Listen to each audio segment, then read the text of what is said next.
यमुना में एक दुष्कर विषैला काली नाम का नाग पहुंच गया। काली नाग पहुंच गया, उसके 101 फन थे, बड़ा विशाल का ऐसा। यमुना के जल में रहते रहते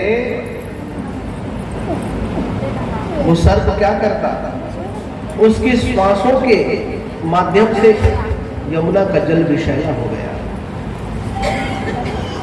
गोप वालों ने नंद जी को समाचार दिया, महाराज यमुना का जल दूषित हो गया है, जो गैया जल पीती है वो मर जाती है, जो गोप वाले जल पीते हैं वो भी अचेतन हो जा रहे हैं, आप कृपा कर दीजिए। नंद जी को जानकारी हुई कि अरे कोई विषधर भुजंग यमुना के पुलित जल को अपवित्र कर रहा है।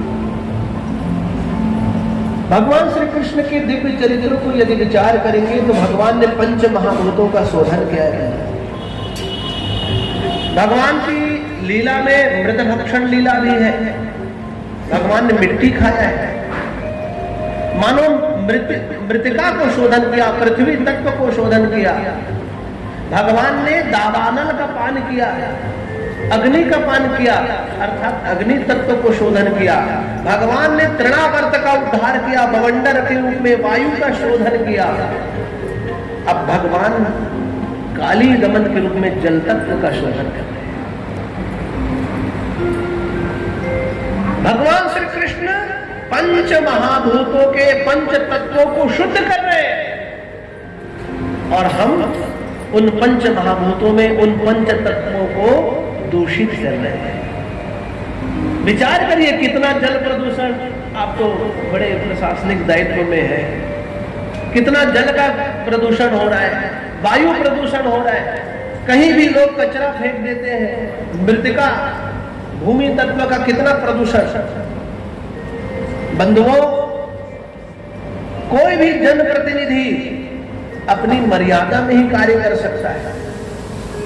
हम कहें कि फला व्यक्ति, अब देखो कितने बड़े महापौर हैं यहाँ पर बैठे हैं, हम सब जानते हैं कितना जिम्मेदारी होता है कार्य। कोई कहे कि खारून नदी को साफ करना, साफ करने के पहले आपने को हमारी जिम्मेदारी से और जिम्मेदारी को पहचानना होगा कि हमारी भूमिका क्या है। कोई सरकार कुछ नहीं करेगी जब तक उसमें आपका सहयोग नहीं मिलेगा। केवल सरकार के भरोसे में रहना मूर्खता है।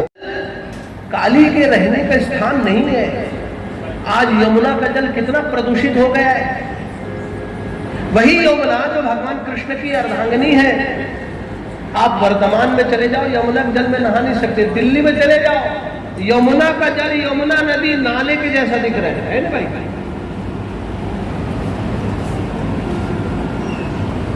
गंगा नदी का अस्तित्व देखिए, इसके दोषी कौन है? हम।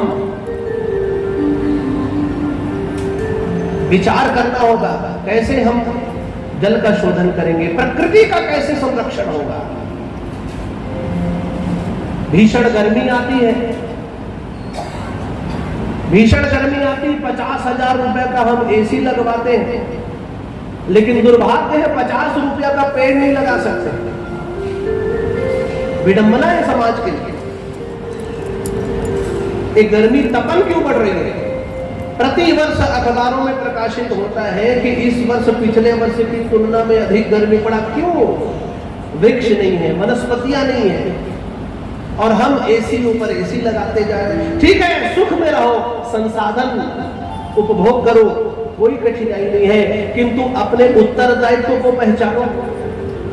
कितने लोग आज भूमि का भार होकर के बैठे हैं, कितने लोग अपने जन्म दिवस पर केक काट करके, पार्टी दे करके अपने जन्म दिवस को मना रहे हैं। क्या आपके भीतर इतना भी विचार नहीं आया कि आज मैं अपने जन्म दिवस पर एक बरगद का पेड़ लगाऊं, एक पीपल का पेड़ लगाऊं?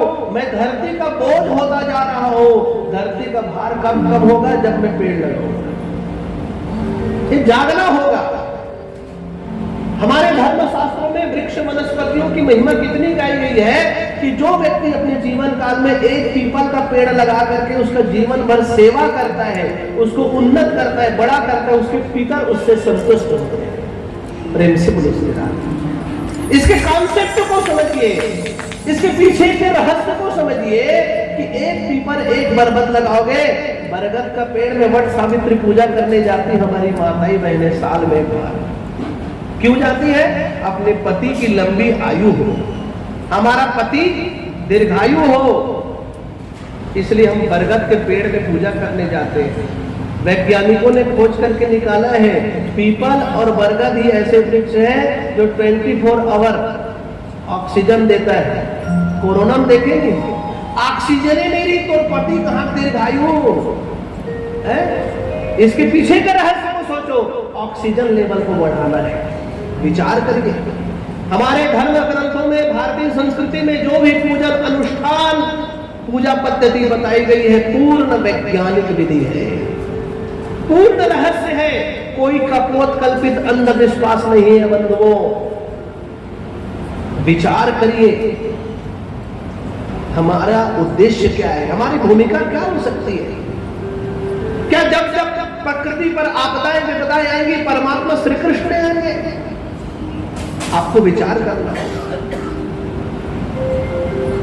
ऐसी स्थिति में भविष्य किसी ने नहीं देखा है, प्रकृति कब आपदा के रूप में हमारे सामने में आ जाएगी। अभी देख रहे हैं केदारखंड उत्तराखंड में कितना पुराना बसा गांव बाजार जलमग्न हो गए और जल सब समाप्त हुआ तो देखा कि पूरा धरातल हो गया, जमीन हो गया। एक मनुष्य नहीं है, एक व्यापार नहीं हो सकता। विचार करना होगा, जागना होगा समाज को और संकल्प लेना होगा कि हमें प्रकृति का रक्षण करना है।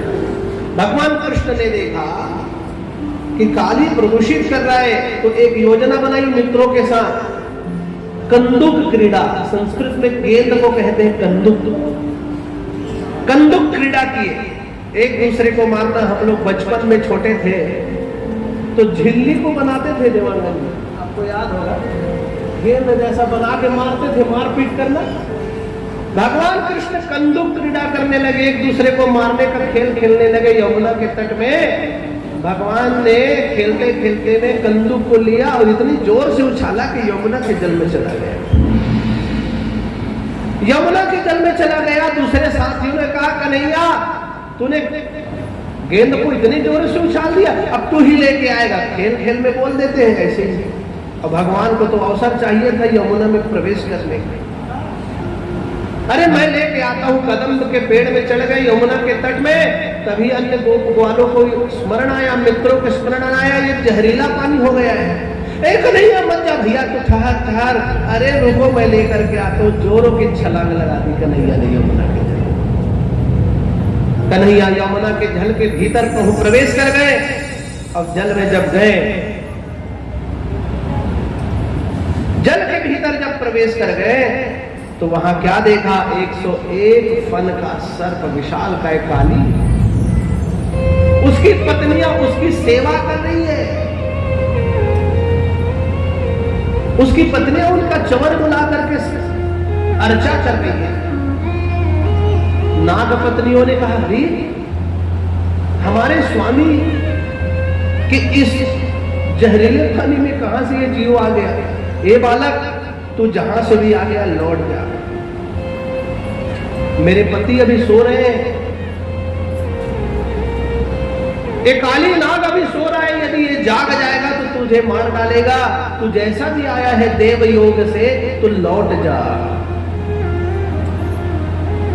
अरे नहीं, मैं लौटने के लिए नहीं आया हूं। कन्हैया सुंदर पीतांबर धारी, मोर मुकुट पहने और बांसुरी हाथ में रखे घुमा रहे, खेल रहे। सुंदर मंद मुस्कान कन्हैया की। नाग पत्नियां मोहित हो रही है, कितना सुंदर बात है। अब मोहित होकर के भेज भी रही है और चाह रही है वार्ता करना। नाग पत्नी ने कहा, कौन दिशा से आयो रे बालक, का तुम्हारो नाम है? कौन तुम्हारो माता पिता और कौन तुम्हारो ग्राम है। नाग पत्नियों की बातों को सुनकर के कन्हैया कहने लगे, पूरब दिशा से आयो रे नागिन, कृष्ण हमारो नाम है। माता यशोदा पिता नंद जी, गोकुल हमारो राम है। नाग पत्नियों को लगने लगा ये कोई सामान्य बात नहीं है। विषधर भुजंग जहां है वहां कोई कैसे प्रवेश कर सकता है। बहुत समझाया। कन्हैया कहने लगे, नाग पत्नियों एक बात बताओ, ये यमुना का जल हमारे लिए है। ये काली आकर के इस जल को प्रदूषित कर रहे हैं, तुम लोग यहां ना रहो, इसको ले जाओ। नाग पत्नियां कहने लगी कि हे बालक, ये संभव नहीं। इतने में कन्हैया अपना लीला आरंभ कर दिए और छोटे छोटे नन्हे नन्हे पैरों से काली को मारने लगे। काली सो रहा है, पैरों के आघात से काली का आंख खुला और आंख खोलते ही बड़ी जोरों से विष की फुंकार उसने छोड़ी।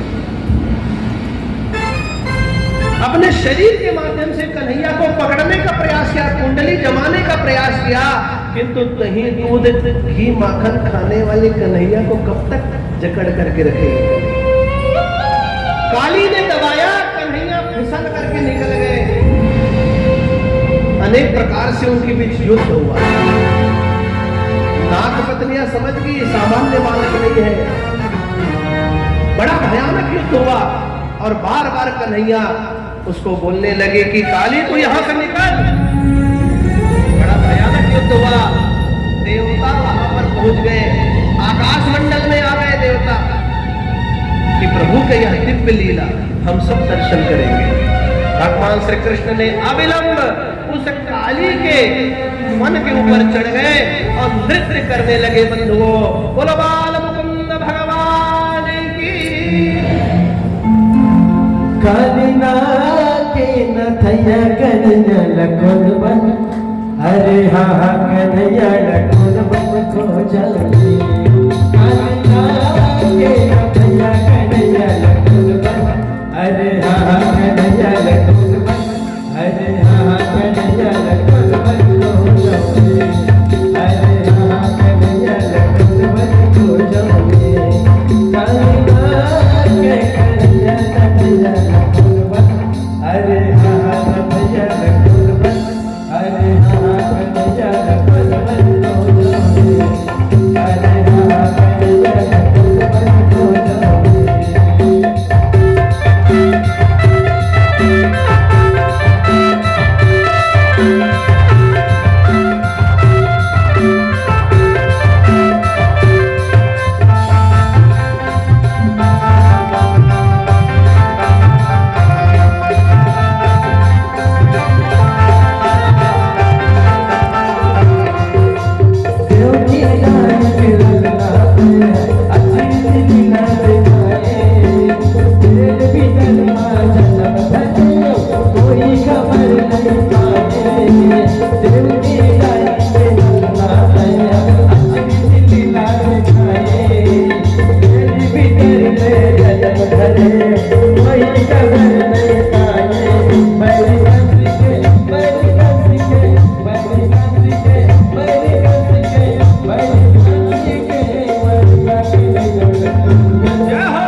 Bye.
कथा अधिक है, थोड़ा बहुत पैर वैर दर्द होता है इसलिए खड़े करा देते, फिर बैठा देंगे। और वो महाराज आएगा उसमें तो घंटों। बुलवा के बिहारी लाल की, नागन थैया की, किशन कन्हैया की।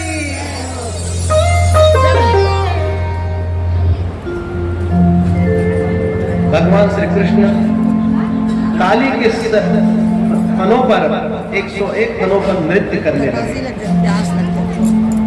काली थक गया, मुख से रक्त का वमन करने लगा और यमुना के जल से बाहर आए।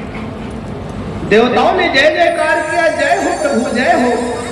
हे मधुसूदन, आपका कितना सुंदर स्वरूप, आप नटराज है। वरहापीडम नटवर वपुः,